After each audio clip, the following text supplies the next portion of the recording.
سے روتا تھا۔ عزیزان محترم گھوڑا ایسا دوڑتا تھا جیسے لگتا تھا اس کی پشت پہ جو سوار ہے وہ کافی زخمی ہے، اور پھر گھوڑے کی بیٹھنے کی کیفیت بڑی عجیب ہوا کرتی تھی۔ وہ بیٹھتا اس طرح سے تھا جیسے وہ اپنے شہ سوار کو زخمی حالت میں زمین پہ اتار رہا ہے۔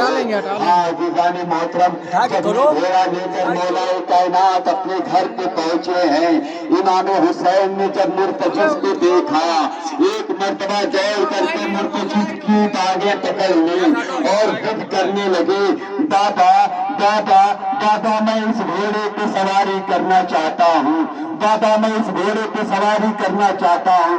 عزیزان محترم مولا کائنات نے کہا، اے حسین آؤ میں تمہیں سوار کر دوں۔ حسین نے عجیب فقرہ کہا بابا مجھے سوار وہی کرے گا جو کربلا میں مجھے سوار کرے گا۔ ایک بار زینب ام کلثوم آگے آئی اور ننھے ننھے ہاتھوں سے گھوڑے کی باگیں پکڑ لی، کہا بھیا حسین سوار ہو جائے۔ حسین سوار ہوئے، اور جب حسین سوار ہوئے مدینے کی گلیوں کا چکر لگا کر دہلیز فاطمہ پہ آئے۔ زینب ام کلثوم آگے آئی، کہا نہیں زینب تمہاری ضرورت صرف اور صرف گھوڑے پہ سوار کرنے تک کی تھی۔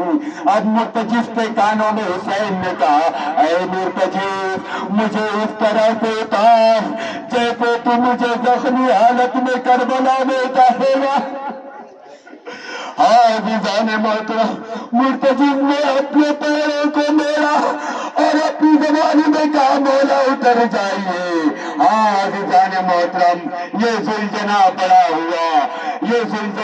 ہوا، ایک گھوڑے کی اوسطاً ایج مبارک جو عمر مبارک 25 سال سے زیادہ نہیں ہوتی، لیکن کربلا میں زلزلہ کی عمر مبارک 52 سال کی ہے۔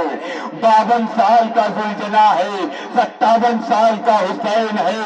عزیزان محترم اب جو حسین اپنے خیمے سے زلزلہ پہ سوار ہو کر چلے، لشکر یزید نے حسین کے اوپر جو حملہ شروع کیا، اور زلزلہ کی چاہت یہ تھی کہ میرے آقا کو ایک بھی تیر نہ لگے، اور حسین چاہتے تھے کہ نانا کے گھوڑے مرتجف کو ایک بھی تیر نہ لگے، دونوں ایک دوسرے کو بچاتے تھے۔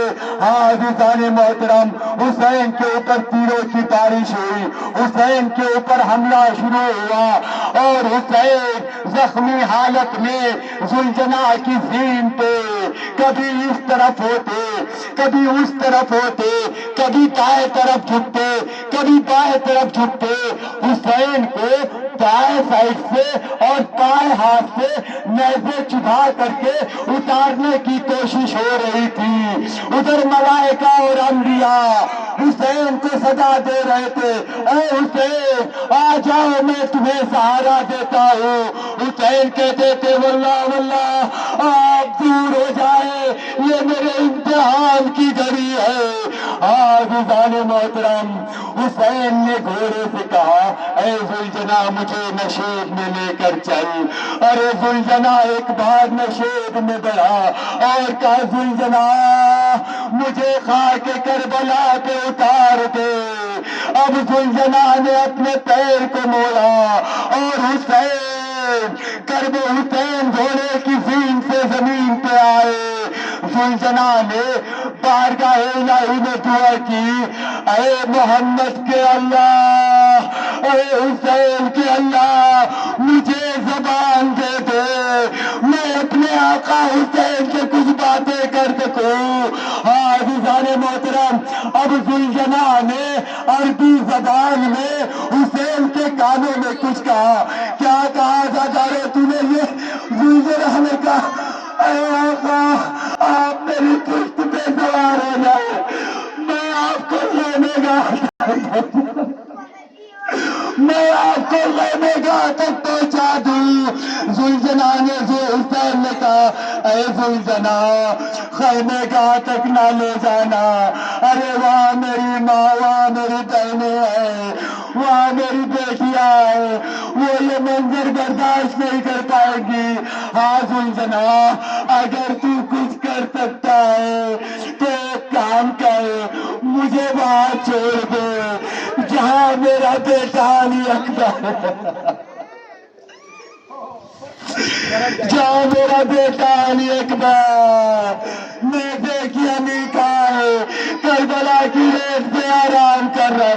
زلزلہ نے کہا میں اپنی گردن نیچے کرتا ہوں، آپ سوار ہو جائے۔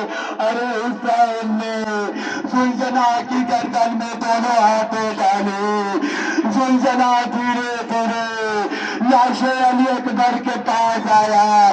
اب جو حسین نے اکبر کا لاشا دیکھا، ارے اکبر کے لاشے پہ حسین گرے اور یہ اکبر آ کہتے ہوئے لاش اکبر سے حسین نپٹ گئے۔ اب یہ زلزلہ تبرکات لے گئے، خیمہ حسینی کی طرف بڑھا، خیمہ حسینی کی طرف بڑھتے ہوئے بیویوں کو سجا دی، اللہ خود حسین دے کربلا، اللہ زیادہ حسین کربلا۔ ارے سکینہ نے ماتم شروع کیا، سکینہ نے کہا